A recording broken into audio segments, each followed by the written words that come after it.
So hello, welcome to Introduction to Networks. So module number 2, basic switch and device configuration. So the objective of this module is to explain how to access the Cisco Inter-Network Operating System for configuration purposes.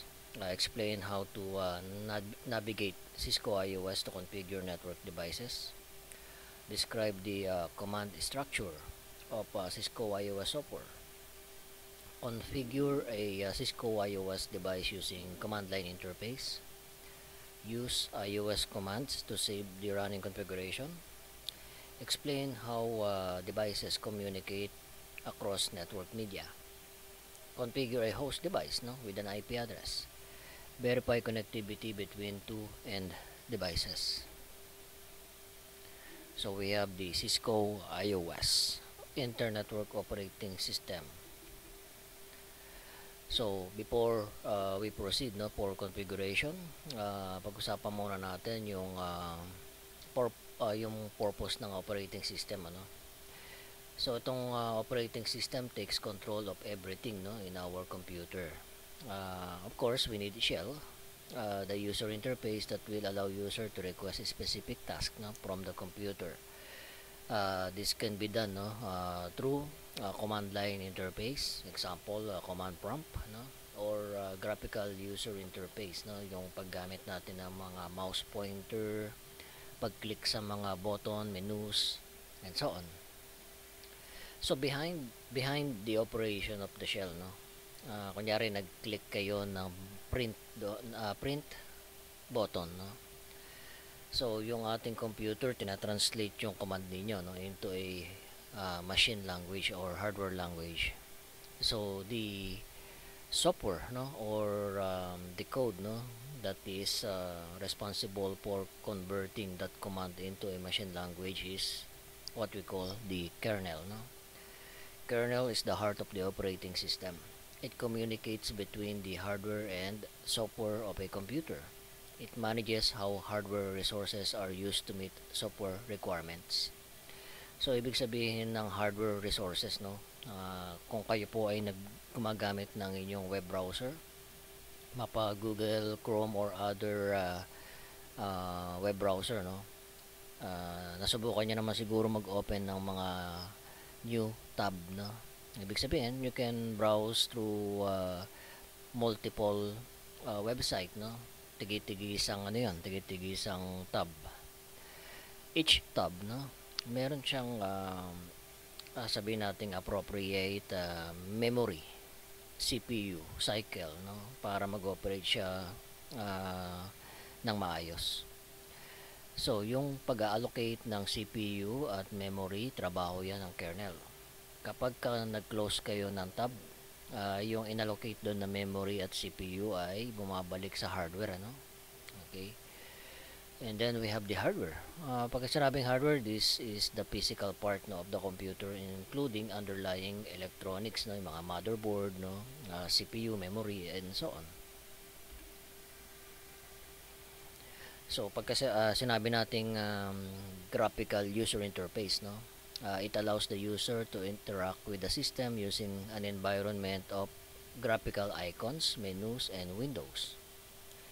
More user-friendly siya, and requires less knowledge of underlying command structure that control the system.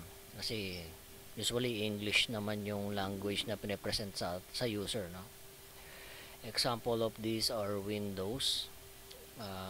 Kapag kayo ay gumagamit ng Apple, o Apple, meron tayong tinatawag na Mac OS, Sa Linux, maraming klase ng desktop environment yan, Depende kasi sa sa user preference or gusto ng user, Merong user kasi gusto yung medyo intensive yung yung design, medyo futuristic yung design ng desktop environment. Nga lang, it consumes CPU and memory.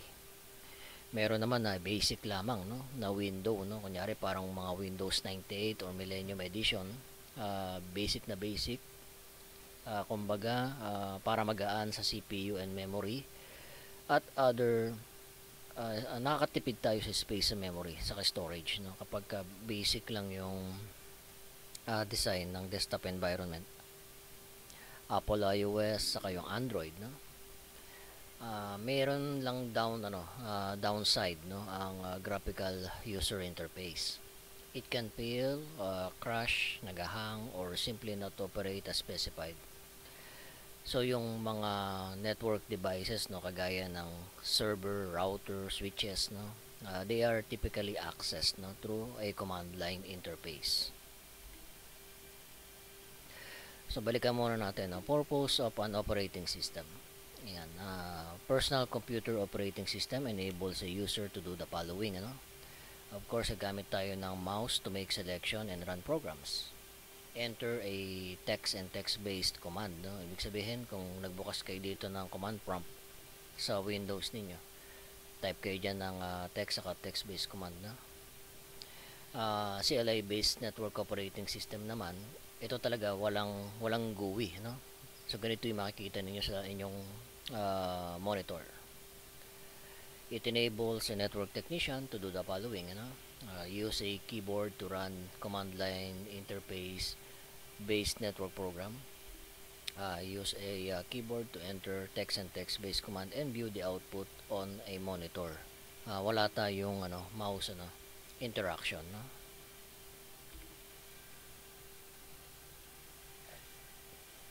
So how to access, no, yung tinatawag nating Cisco iOS. Yan. So kailangan natin ng special type of cable, no, na i-connect sa computer. Ito, i-connect natin tong part na to sa port sa likod ng ating computer, no. This is serial port or sometimes tinatawag na RS232, no. Ito naman ay RJ45. Kung makikita niyo, iba yung color coding nito compared doon sa networking cable, no, kasi this is Cisco proprietary. Pagka bumili kayo ng Cisco product, make sure nakasama sa bundle, no, yung pagbili ninyo ng device, yung console cable, no. So kapag kabago or kahit luma, no, yung device na ating i-configure, kung kunyari wala pang configuration or magre-reset tayo ng configuration, yan, console yung way ng pag-access natin. Console daw is a physical management port, no, used to access a device in order to provide maintenance such as performing the initial configuration. Wait lang, no, at meron tayong illustration para dyan Ayan. Ito yung switch natin, no. Ito yung front view. Makikita ninyo, nandito yung mga Ethernet ports or LAN ports natin or LAN interfaces. Kung makikita nyo, may separate na dalawang port dito. Ito kasi, each port 100 Mbps. Ito, gigabit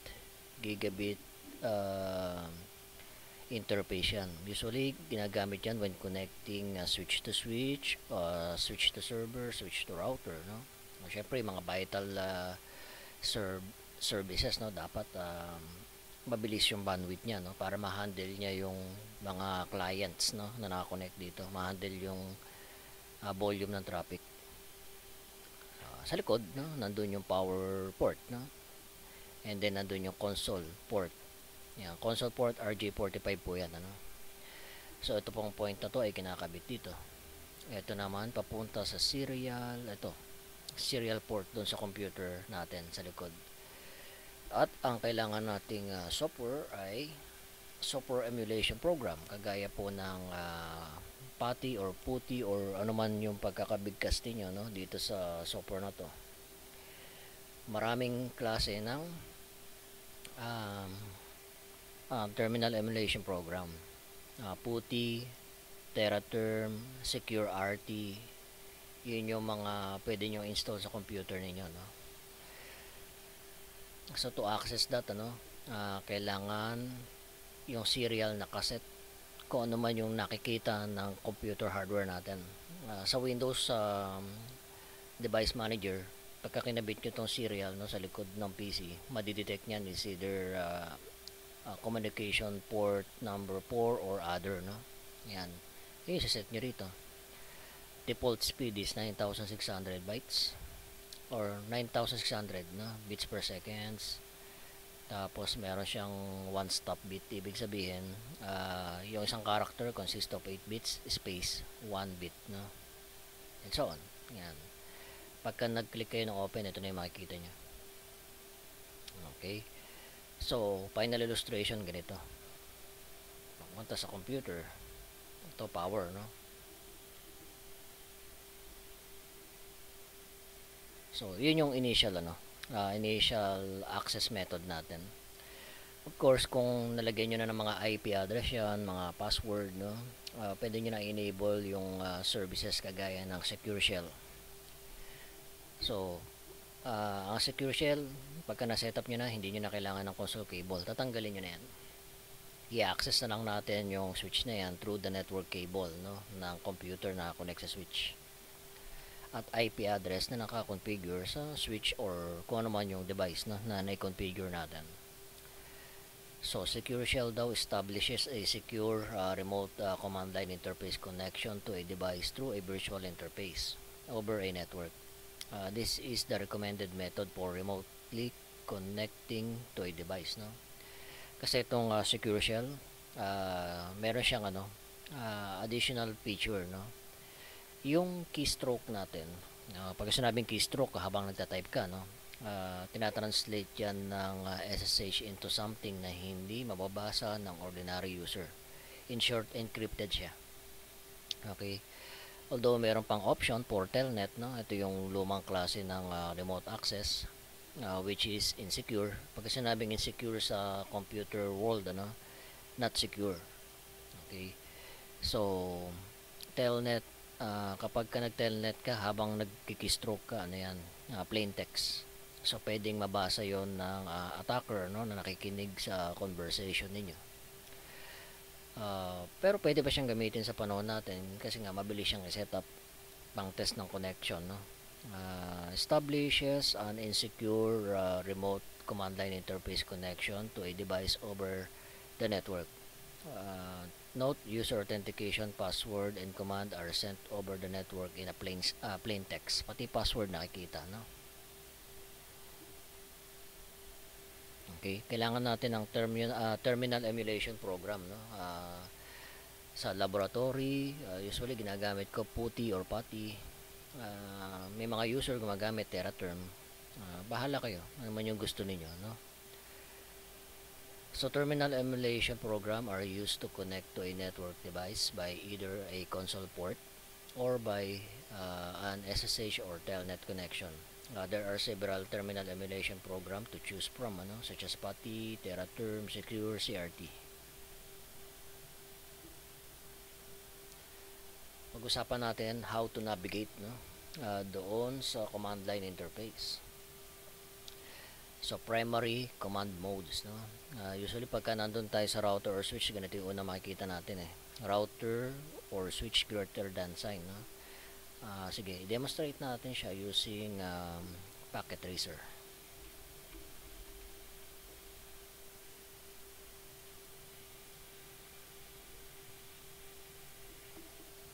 So, lagay muna natin itong switch na Catalyst 2960 no. Pagka nakatapat yung mouse natin, nakikita nyo rito sa baba, ayun 2960. Ito pwede nyo palitan ng pangalan or label no. Yan, kunyari SW1 or switch 1. Meron tayong ilalagay na device dyan no, computer. So sa connection no, when connecting a PC to switch, straight cable ginagamit dyan, copper straight through. Pili kayo sa fast ethernet or gigabit no, pero usually kapag ka end device lang or mga computer, fast ethernet lang siya. Pansinin nyo yung number 1 nawala no, number 2 nakasunod kasi nagamit na yung connection. Pero in realistic environment, ganito yung makikita ninyo Ito yung front view. Yan, dito natin kinakabit nyo. Ito, port 1, port 2. Okay. Console nasa likod. So kailangan natin ng extra computer, pwedeng laptop, no? Yan, pang console lamang, no? Ito yung kulay blue. Itong switch natin, ang console lang niya ay RJ45. Pero may mga routers po, no, na merong option for USB console. Kaya nga may USB na option dito eh. Pero in this case, ang available lang kasi sa switch natin ay ang RJ45 console papunta sa serial RS232. Now if you wanted to access this switch, pasok kayo sa computer, doon sa pinaka desktop nya, di ba, sa Windows niyo desktop. Kunyari naka-install na yung terminal, no, PuTTY terminal. Ito yung settings, default settings nya, and press OK. Enter nyo lang, no. Ayan, so nasa loob tayo ng switch. Okay, so balikan natin. So user executive mode, no, allows a user to only a limited number of basic monitoring command, kagaya ng mga show commands, no, identified by the command line prompt that ends with the arrow, no, or greater than sign symbol. Sabi daw monitoring, no. Ano yung monitoring? Example, gusto kong makita yung mga interfaces, no. Show IP interface brief or summary, ibig sabihin yan. Nakita nyo rito port number 1, 2, 24 hanggang 21. Ibig sabihin ito lang yung kaya i-display ng window na yan, kaya meron daw more. You need to press spacebar for an additional window. Ayan, so na-display niya na lahat, no. 21, 2 gigabit saka yung VLAN 1, ano. Ayan, so monitoring lang, no. Kung may IP address na yun, pwede ka na mag-ping. Okay, kaso wala pang IP address yan. So wala tayong changes na magagawa dito. Okay, nga pala, another monitoring, no, kunyari show clock.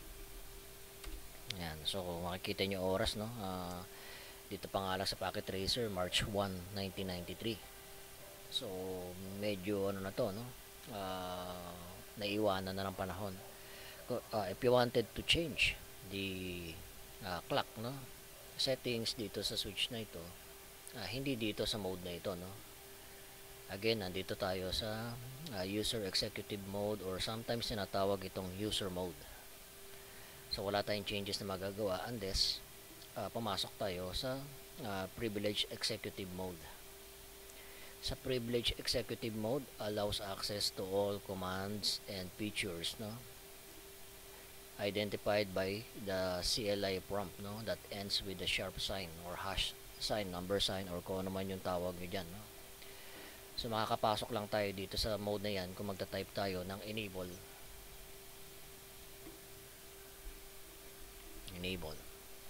Okay, so yung mga available na command doon sa user exec mode, available din dito, plus additional mga commands, no. So pwede tayong mag show clock. Okay, pwede rin tayong mag clock set. So ngayon, kung hindi nyo kabisado yung susunod na mga parameters or argument dito, question mark lang kayo. Ayan, show clock, tapos yung format ng time, no, in military time.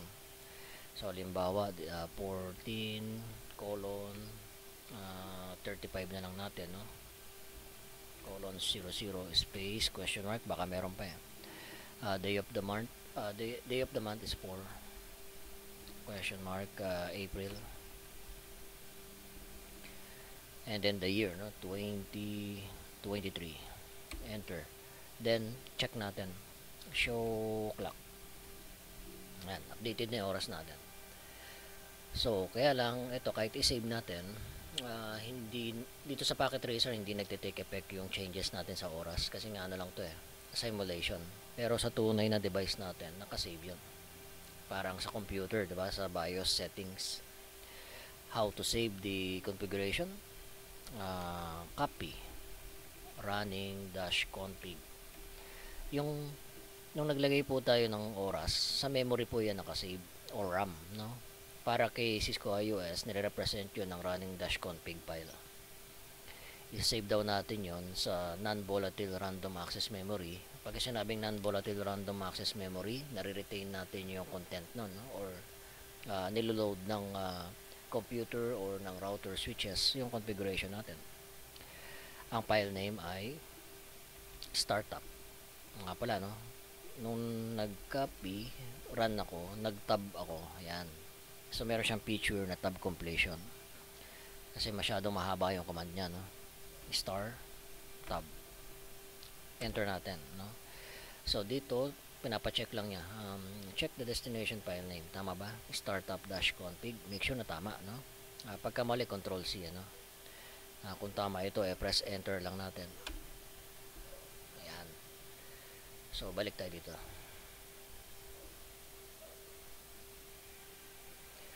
Additional mode, ano? Ayan, global configuration mode used to access configuration option on the device. Marami tayong magagawa dito. Paglalagay ng password, pagpapalit ng pangalan ng device, and so on. Sige, in this case, magpalit tayo ng pangalan, no? Base kasi sa topology natin or design natin, switch 1 ang pangalan nito.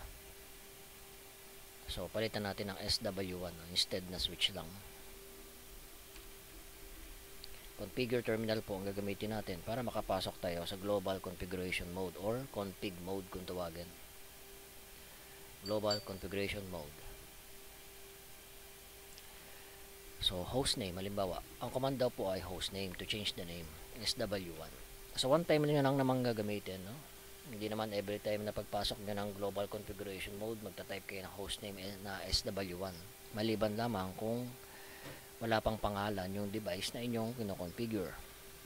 At take note, kapag ka nag-press enter tayo, magte-take effect kaagad ang changes, no? Yan, switch 1 kaagad siya.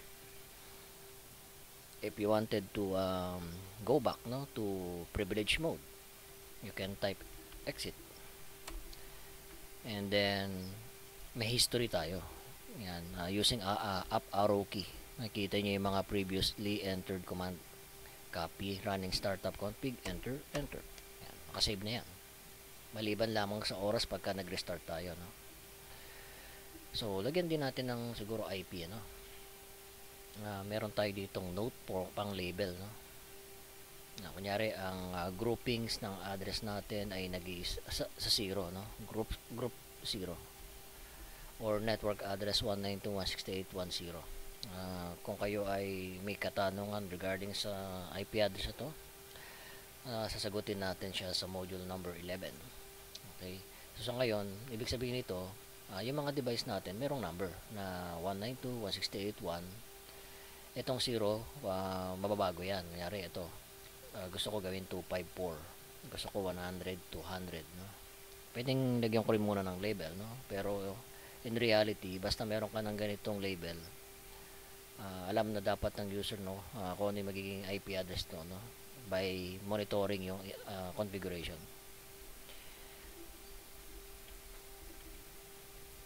/24. Yan.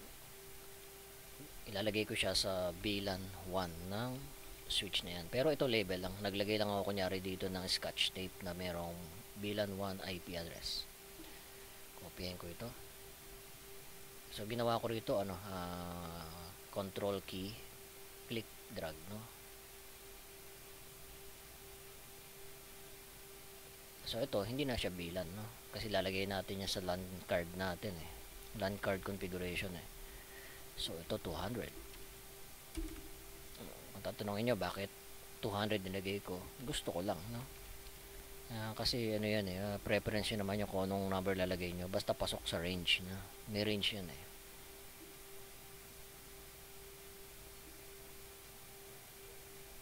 Okay. So, punta muna tayo dito sa slide natin. Take note, interface configuration mode.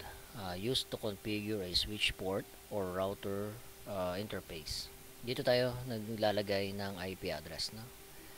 Mamaya na tong line, no? So, balik ako sa laptop, no? Configure terminal. Dito type natin interface. Tab nyo na lang. Tapos ang lalagyan natin ay VLAN, no? Number 1. Base sa topology,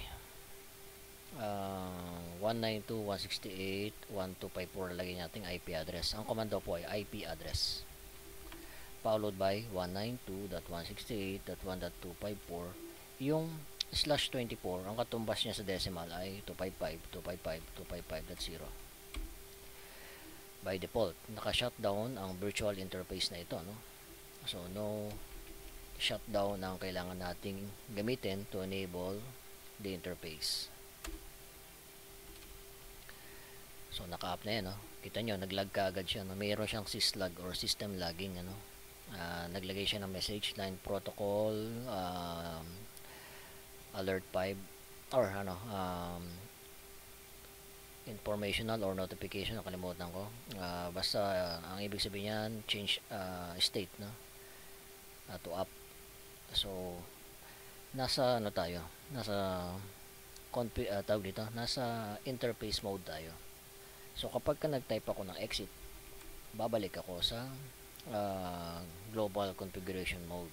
Another exit, babalik ako sa privilege mode. Pero may shortcut, no?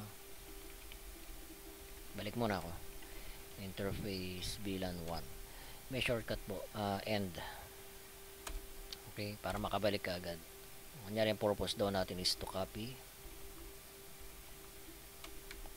Tapos monitor, show IP interface, brief. Ito na yung kanyang IP address. So dito sa mga computer, depende po sa operating system, no, kung paano siya nilalagyan ng IP address. Yan, dito makikita niyo naman medyo realistic, no? Kagaya sa Windows ninyo, may IP configuration doon. Lagay nyo lang 192.168.1.100, default subnet mask. Mag-apply na yon.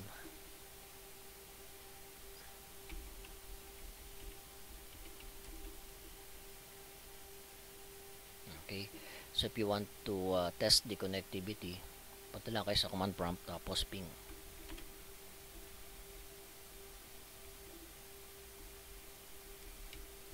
So take note na from PC1 piniping ko yung 100, nag-apply, no?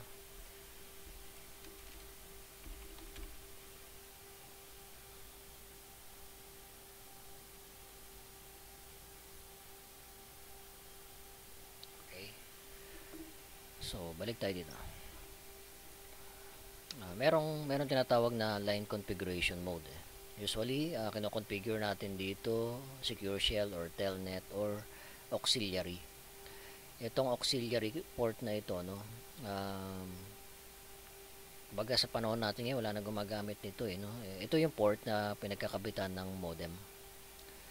Tapos pwede siya lagyan ng password para kung gusto siyang i-remote galing sa malayong location, no, makakapasok dyan sa router na yan or sa switch.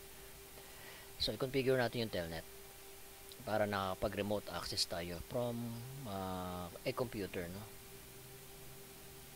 Ibig sabihin, tatanggalin lang natin yung kable mamaya, makakapasok pa rin tayo sa switch using IP connectivity, ano? Pero we need to configure that using console cable muna. Okay, ang command daw po ay line BTY virtual terminal. Kailangan mag-start ng session 0. Yan ang rule niyan, eh. Session 0 meaning first session, no? Kunyari si PC, kung session 0 lang nilagay nyo, PC1 lang makakonect yan. Unless matapos yung session nya, saka lang makakonect ito. Sa parang pintuan yan, eh, virtual door, ano? Maximum of 0 space 15 or 16 sessions siya. Pero hindi naman siya minamaximize ng ganun, eh. Usually ganito lang, 0 to 3, 0 to 4, or konti lang, no? Ibig sabihin meron tayong 4 session kasi 0, 1, 2, 3 1, 2, 3, no? 4 session yan. Pwedeng sabay-sabay na nag-telnet dito 4 na user.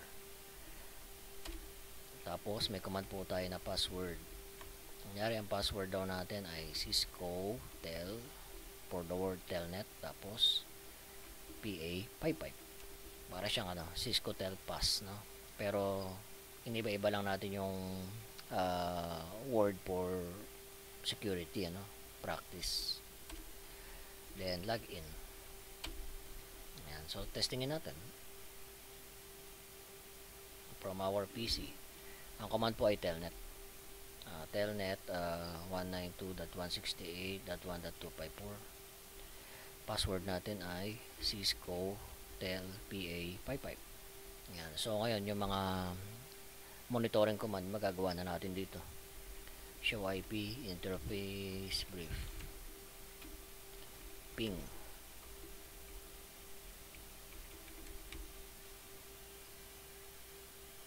Ayan, no? So balik tayo sa slide.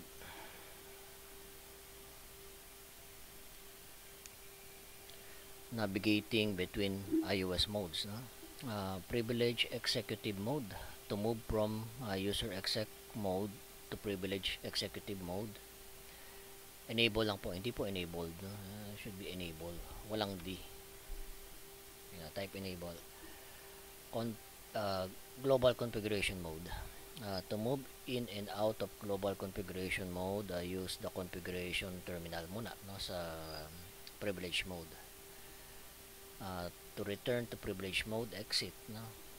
Kunyari nagano ka, no, nag-configure terminal ka, magiging config ito, no, yung mode natin or yung prompt natin. Exit, babalik dito. Sa line configuration mode, no. To move in and out of line configuration mode, use the line command followed by the management line. So sa example nito, yung management ito console eh. Okay. Line console 0 lang naman talaga yung number niyan. Nakapasok sa config dash line, exit. Parang sa BTY lang din, no. Line BTY 023 magiging line, no. Okay, tapos exit, babalik dito. Sub-configuration mode. To move out, no, of any sub-configuration mode, to get back to the global configuration mode, use the exit command. Pero kung nandong ka sa sub-configuration mode na yan, no, kunyari nasa line configuration mode, to return to the privilege exec mode, type end or yung ating hotkey, no, Control C sa keyboard, makakabalik tayo doon sa sa privilege mode. To move directly, no, from one sub-configuration mode to another, type in the desired sub-configuration mode command. In the example, no, the command prompt changes from config line to config if. So check natin, no.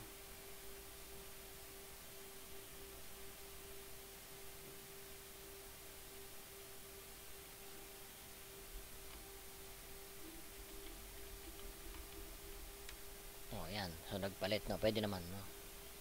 Kahit di kayo mag-exit, no, doon sa mismong sub-configuration mode nyo, basta tama po yung command na nilagay nyo. Ayan, papalitan siya.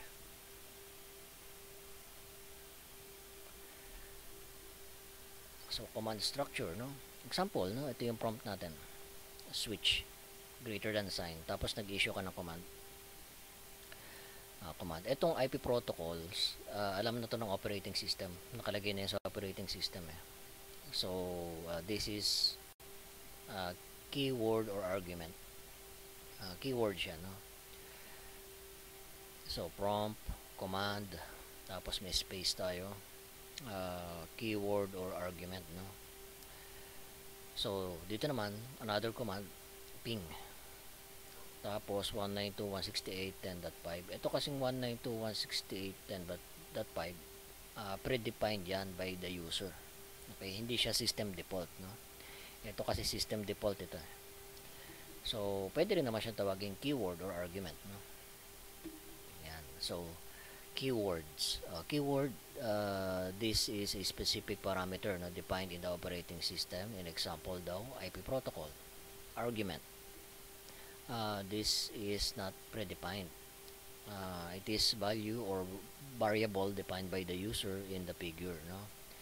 Again, kapag predefined by the OS, proper word na gagamitin nyo ay keyword. Kapag ang nag-define na user, argument ang tawag, no.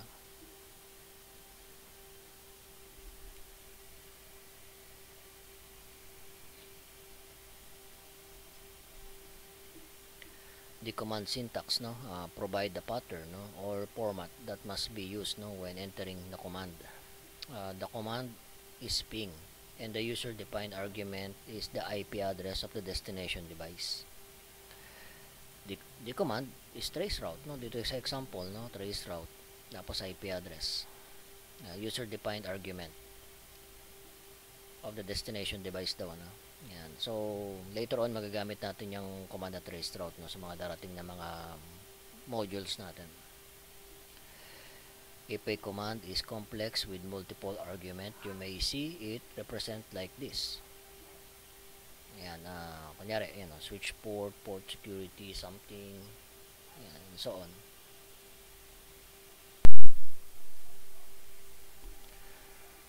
So, hindi naman kaagad-agad ma-master ang ating iOS, no? So, meron namang pong help feature, no, itong Inter-Network Operating System. So the Internet Network Operating System has two forms of help available, no? Yung tinatawag na context sensitive help at yung command syntax.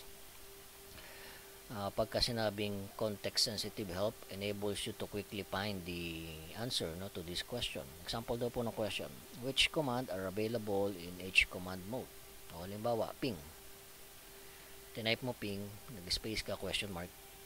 Ito yung available, no? Ibig sabihin ito IPv4 or IPv6. Another question daw, which command starts with a specific characters or group of characters? Which argument and keywords are available, no, to particular commands? Ito namang command syntax check, no? Verifies that the valid command was entered by the user. Example daw, ayan, nasa switch, switch hash or switch pound sign, di ba? Or nasa privilege mode ka. Tapos nag-type ka ng interface pass ethernet 01. Mali yan. Tinuturo po ng itong caret, no? Ayan, nung caret na yan, basahin mo yung buong line na yan. Yun yung sinasabi niya. Okay. Sabi daw, ito yung message na, invalid input detected at this marker. Okay. So wala daw ganyang command. Okay, therefore dapat yan ay nasa ano ka muna, global configuration mode bago ka mag-type ng interface. Hotkeys, no, and shortcut. So the iOS CLI provides hotkeys and shortcut that make configuring, monitoring, and troubleshooting easier. Commands and keywords, no, can be shortened to the minimum number of characters that identify a unique selection. For example daw, the configure command can be shortened using conf, because configure is the only command that begins with conf. Pagka na question mark kayo, no? Pero pagka tinype nyo kasi con, sige, tingnan nyo, type natin dito. Ayan, no? Sabi daw ambiguous or ambiguous or kung ano man yung pagkaka-pronounce ninyo, no? Hindi daw niya maintindihan ano ba yung gusto mong mangyari, maliban na lang kung mag-conf ka. Configure terminal ba ibig mo sabihin? Enter. Ayan. So exit na. Kasi using con question mark, using con question mark tayo, dalawang command nagsisimula sa con. Okay.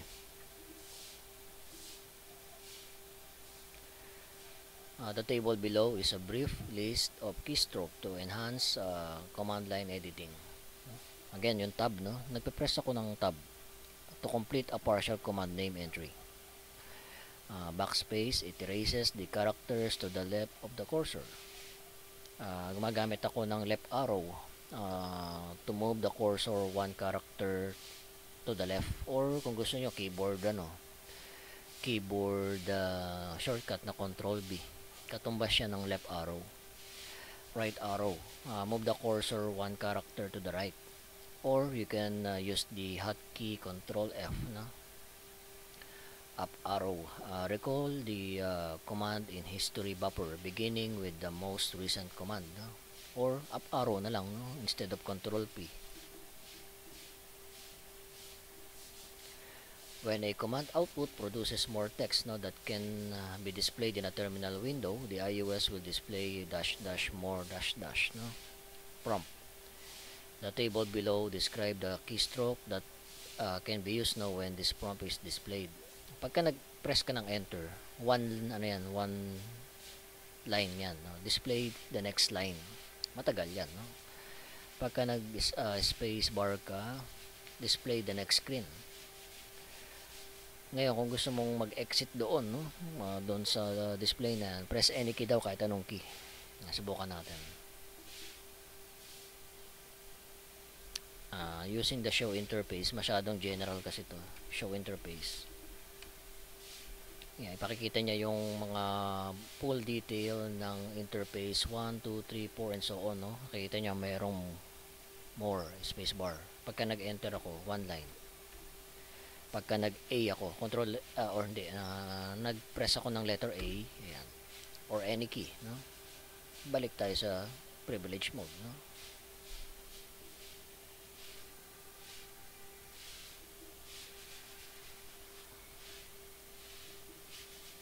Control C.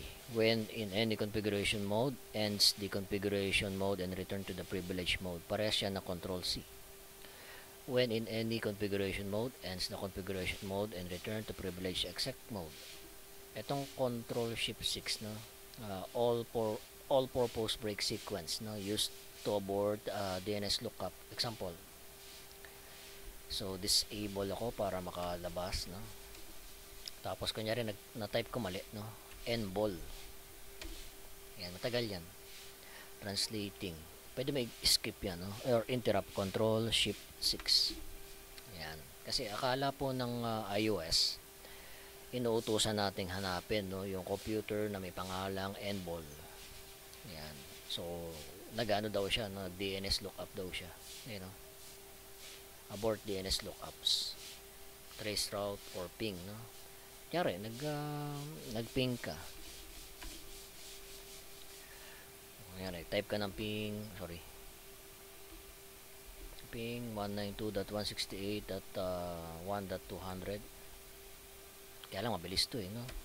Tapos ka agad, pero kung meron kang may option kasi na pwede nyo paramihin yung ping, no? Kunyari 1000 ping packet, masyado matagal yon. Then you can press the control shift 6. So basic device configuration, no? Device name. The first configuration command on any device should be to give it a unique host name, no? By default daw, all devices are assigned a factory default name. Kung router po yan, router nakalagay. Kung switch, no? Sundin daw natin tong guideline, no, for naming devices. Start with a letter, contain no spaces, end with a letter or digit. Use only letters, digit, dashes. Less than 64 characters in length. Kung gusto nyo ibalik sa default, no, no host name po yung command, no? No host name. Kunyari ito, switch floor 1, no? Ibig sabihin meron siyang descriptive name, no? Para alam po ng user kung ano yung nire-remote niya na device. Yan, baka mamaya kasi vital pala yung device na yun, tapos nag-erase siya ng configuration, edi masisira yung yung network, na. Ayan, maganda meron siyang descriptive name, ano.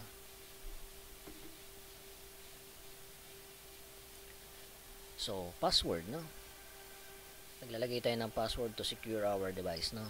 The use of weak or easily guessed password are security concern.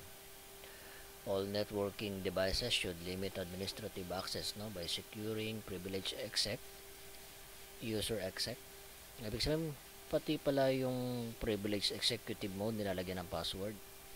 Pati pala yung user executive mode, no, bago tayo makapasok ng ng user mode, nilalagyan ng password. Yung telnet kasi nalagyan na natin ng password, no. Yung console hindi pa natin siya nalalagyan ng password, or console or user exec mode yun. Ayan, ito yung guideline. Use password that are more than 8 character in length. Use combination of upper and lower case letter, numbers, special characters, or numeric sequences. Avoid using same password for all devices. Do not use common word, no, because they are easily guessed. Of course, yung pag-repeat lang ng mga password sa laboratory environment lang yun. Practice, no? Pero in reality, pagka magdi-deploy na kayo ng mga devices, dapat yan, iba yung mga password nun. At naka-record yun. Some secure place, no? Dito sa mga example ni Cisco, no, sa curriculum ninyo, most of the lab in this course daw use simple passwords such as Cisco or class. So these passwords are considered weak and easily guessable and should be avoided, no, in production environment. Securing user exec mode, no, access. First, enter the line console configuration mode using the line console 0 command in the global configuration mode. Next, specify the user exec mode password, no? Finally, enable the user exec access using login. Sige, gagawin natin dito.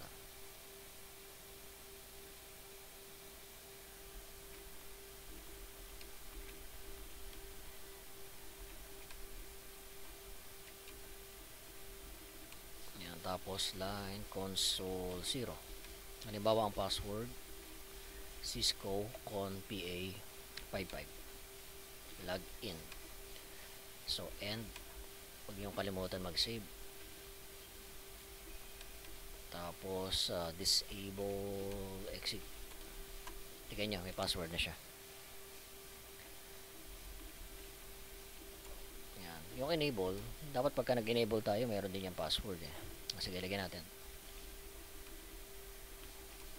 Pero bago yun, tingnan natin dito.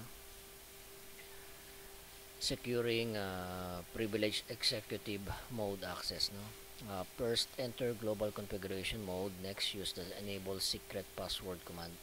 Itong enable secret na to, ginagawa niya, nilagay niyo password, ini-encrypt niya yan. Encrypted siya. Okay, sige, gawin natin. Enable secret. Cisco ENPA 55. So, end.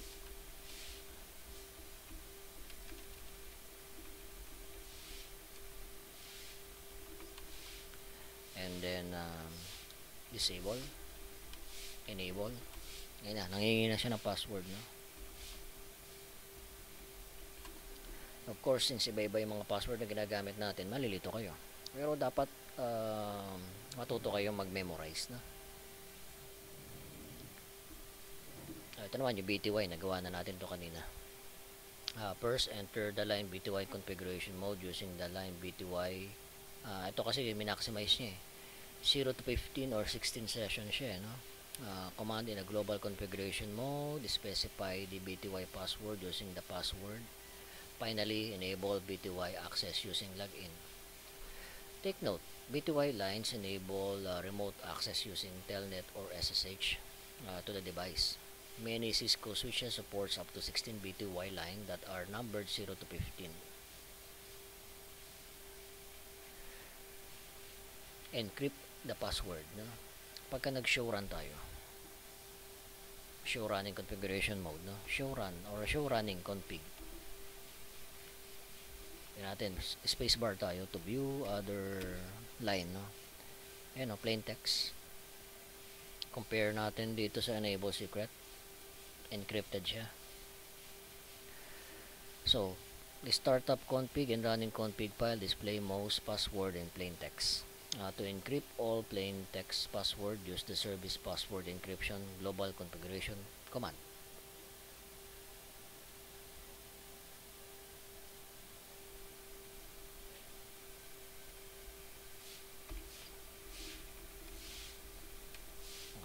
Configure terminal.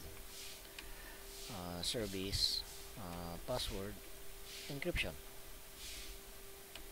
Show run. Ayan, no? In-encrypt niya, no? Pero mahina pa rin naman yan. But for the sake of discussing this encryption, tanggapin lang muna natin yan, no?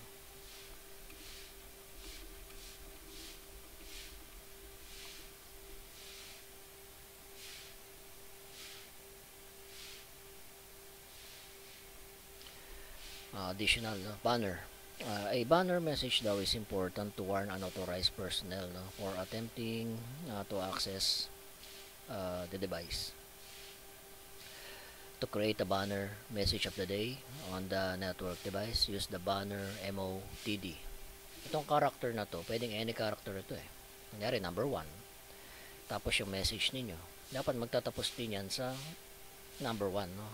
Start delimiter, end delimiter ang tawag yan. Sige, gawin natin.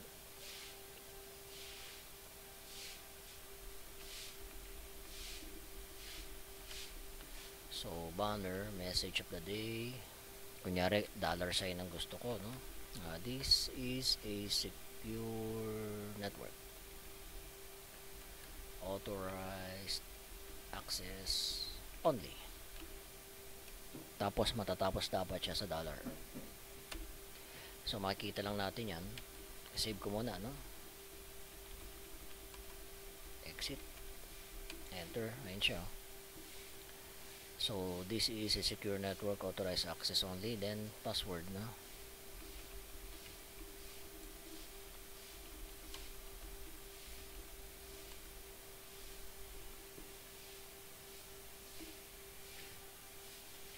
Take note that the hash or number sign in the command syntax is called the limiting character. It is entered before and after the message. Saving configuration. There are two system files that stores device configuration. Startup config. This is the save configuration file that is stored in the NVRAM. So it contains all the commands now that will be used by the device upon startup or reboot. Flash does not lose its content when the device is powered off. Running config.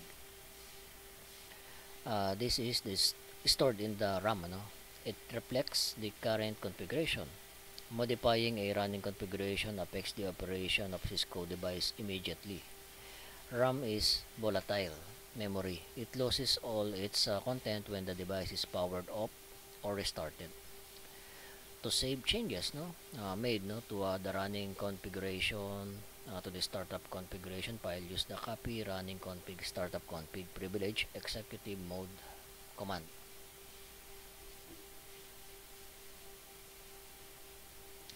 Altering the running configuration.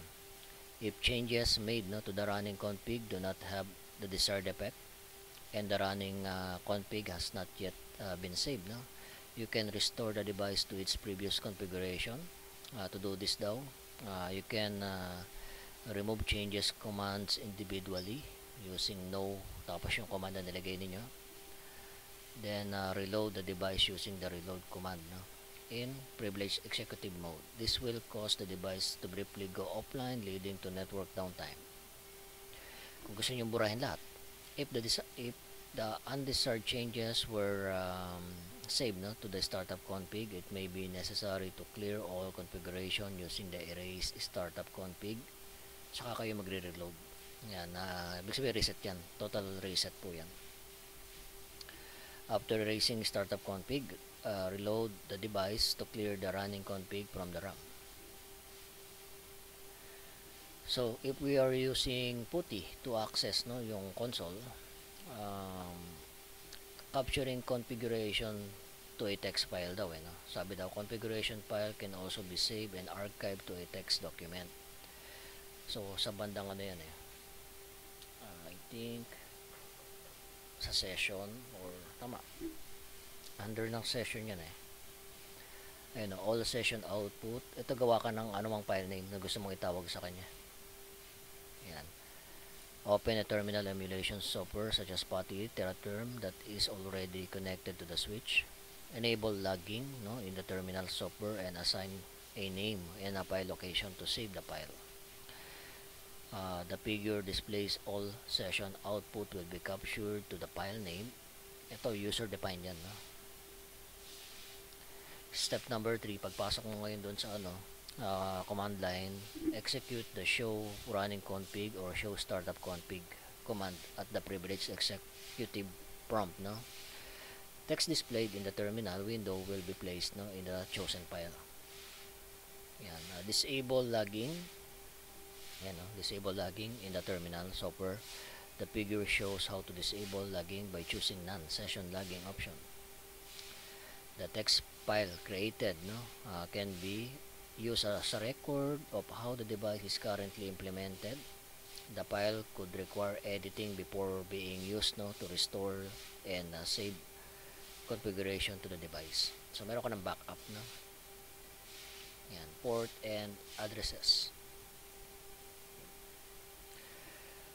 So the use of IP addresses is the primary means of enabling devices to locate one another and establishes end-to-end communication on the internet. So usually ginagamit natin IP version 4 pa rin Yan, ang IP version 4 ito. Yan, called dotted decimal notation and is represented by 4 decimal numbers between 0 to 255. May subnet mask din siya that differentiate the network portion of the address from the host portion, coupled with IPv4 address. The subnet mask determines which subnet the device is a member. Yan. Anyway, di-discuss natin yan more detailed in Module 11. The default gateway address is the IP address of the router that the host will use to access the remote network, including the internet. Mamaya, before natin i-end yung session na ito. Kung IPv6 naman, ganito yung format ng IPv6. 128 bits in length and written as a string of hexadecimal value. Ito pinaikli lang yan Every 4 bits is represented by a single hexadecimal digit. Usually 4 hexadecimal ang isang group. 8 dapat yan. May shortcut kasi yan. It uses /64. Para siyang subnet mask Ayan, kumbaga pinapakita niya yung hati ng network at ng individual address para sa device. Ito yung gateway niya. IPv6 addresses are not case sensitive and can be written in either lowercase or uppercase. IP in this course refers to both IPv4 and IPv6 protocols. IPv6 is the most recent version of IP and replacing the more common IPv4. Network communication depends on end user device interface. Networking devices, a device interface and cable that connects them. Types of network media includes twisted pair copper cable, fiber optic cable, coaxial cable, or wireless. Different types of network media have different features and benefits. Some of the differences between various type of media, yung distance the media can carry a signal, yung environment kung saan siya i-install, amount of data and speed at which it must be transmitted, at yung presyo ng media at installation kung gaano kahirap or kadali yung pag-install Configuring IP address. Of course, meron tayong 2 ways to configure an IP address. Kung meron kayong server or router that provides automatic IP address, ito pipiliin nyo. Obtain an IP address automatically. Yan. Pero kung manual, ito.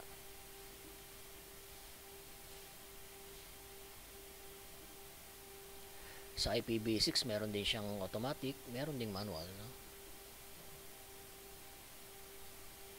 Yung switch na ginamit natin dun sa ating demonstration, usually di naman talaga siya nilalagyan ng IP address. Pero kung gusto mo siyang ma-remote kasi o kaya mag-troubleshoot inside the switch, lalagay niyo po yung kanyang switch virtual interface, in this case VLAN 1, nilalagyan ng IP address. Verify connectivity using ping. Okay, tapos na yung slide natin dito, pero dadagdagan natin ito. Router.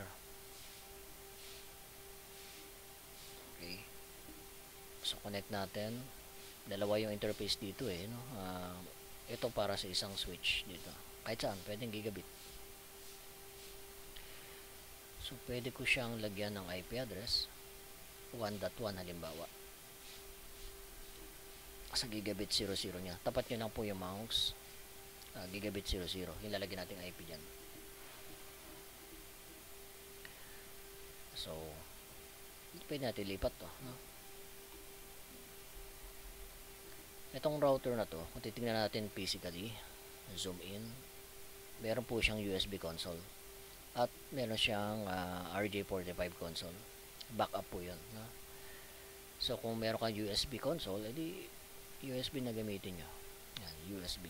Kahit saan po, no? USB console. Buksan ulit natin ang terminal. Kapag ka nakita nyo po ito sa isang device, would you like to enter initial configuration dialog? Meron kayong option, sagutin nyo ng yes. Kaya lang may kasunod na naman ng mga question yan, no?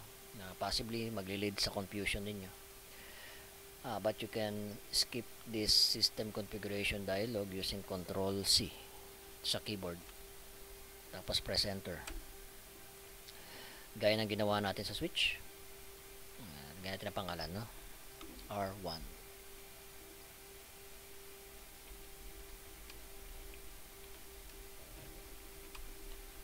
Hostname R1. Interface gigabit 000. IP address. Subnet mask. And then no shutdown. Exit. Line console 03.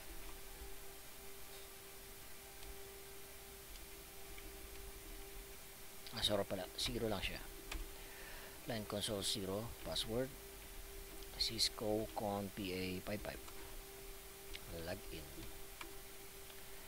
Exit. Line BTY 023, password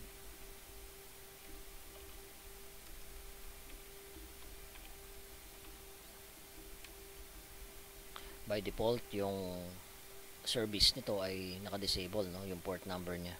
So kaya kailangan natin dito sa router, no, transport input telnet, i-open natin port 23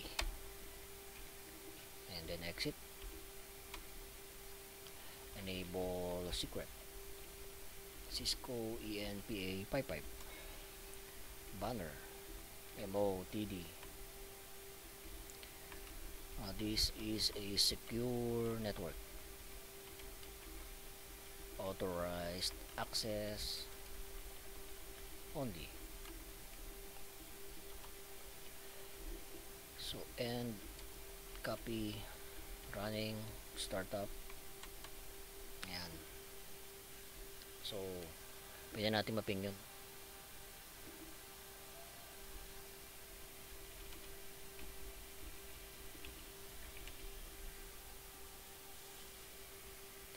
So, buuin na natin yung topology. Maglagay pa tayo ng isa pang switch, no?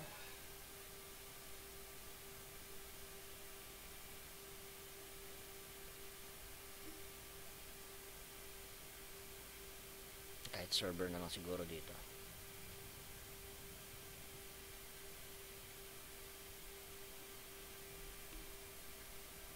Tapos yung address niya.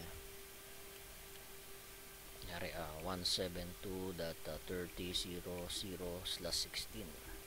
Yan yung format.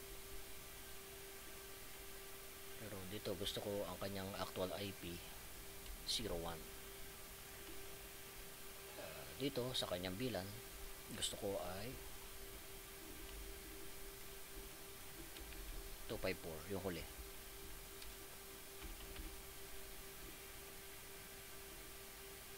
So dito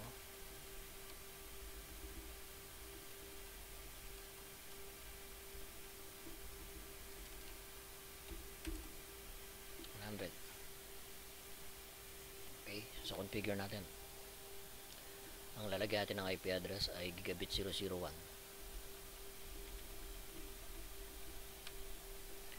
So So interface gigabit 001 IP address.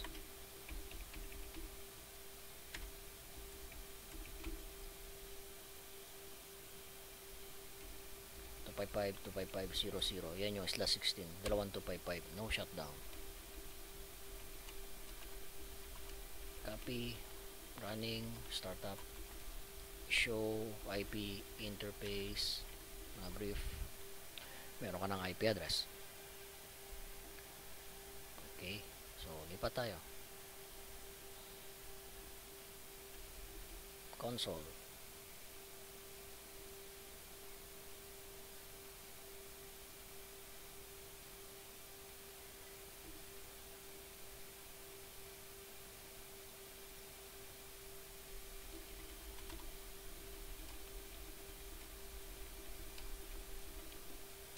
Hosting.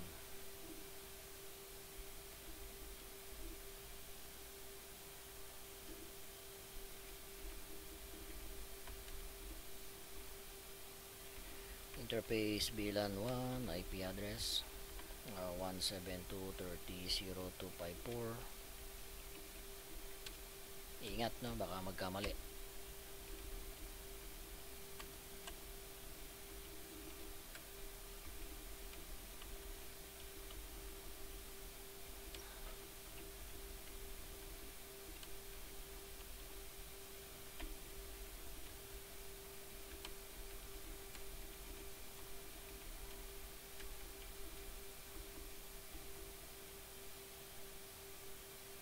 So pwede ka na may correct ito 3 password.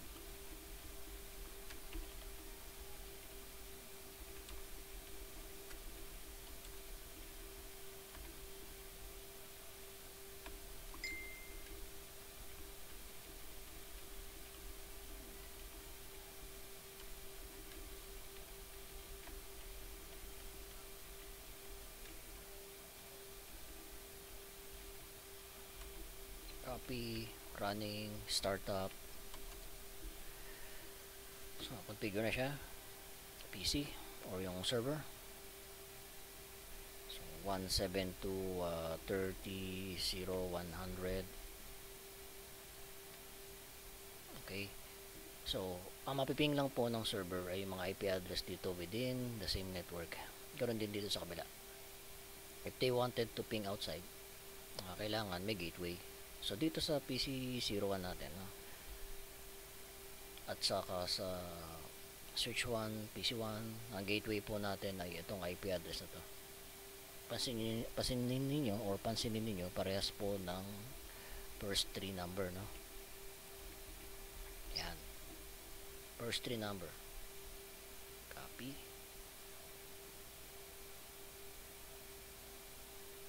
Hindi kasi natin mapiping yung nasa labas, no?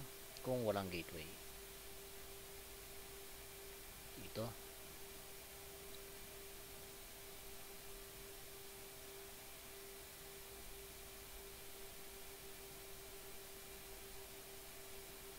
Ayan. So, itong switches natin, no? Hindi rin natin siya mapiping, no? Kunyari, si switch 1, hindi natin mapiping yan using server kasi wala pa siyang gateway. Configure pa kasi siya, no?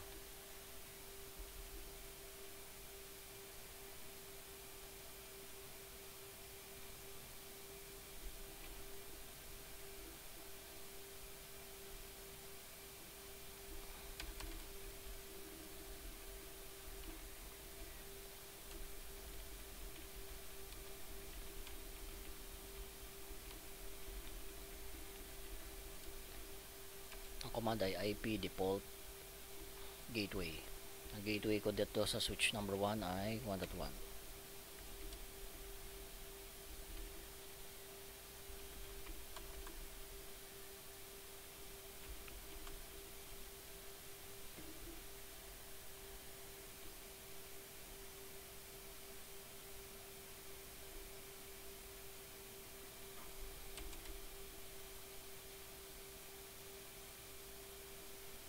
Kailangan masanay kayo ng palipat-lipat na console, no? Kasi sa exam nakalock po yung mga device na yan. IP default gateway 172.30.01. Copy, run, startup config.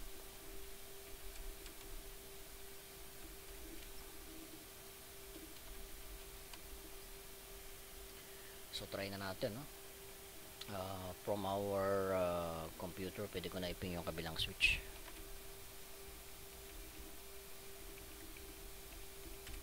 Though may konting delay ito, no?